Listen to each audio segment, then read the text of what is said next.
The sun never sets on the British Empire.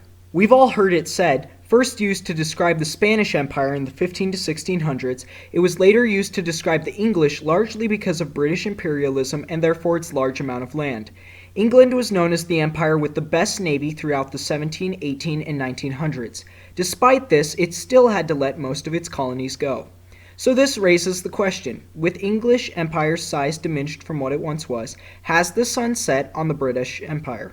The answer is no, but only because of a group of people living on an island half the size of the Harvard University campus.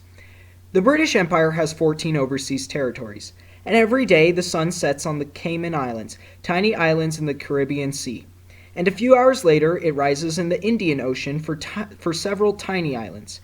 But those few hours, the Pitcairn Islands are the only British territory with sunlight. Those islands are 4 rocks made of volcanic ash in the lower Pacific. They are inhabited by 49 people, the descendants of the crew of the HMS Bounty, a ship led by William Bligh. His first lieutenant, dissatisfied with the way Bligh was running the ship, forced the captain to let off himself and 18 other men. They never left the island, and the generations that ensued have kept the British Empire lit for almost 200 years.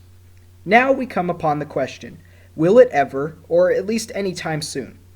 Assuming Britain keeps its territories, the answer is almost. In 2432, a solar eclipse will shut off Pitcairn's sun supply for a few hours. It would almost end England's legacy, except that the main island and the Caymans will have sunlight during that time. Maybe within tens of thousands of years there will be another, perfectly timed, that ends the reputation of the empire, but for now the saying still stands. The sun never sets on the British Empire.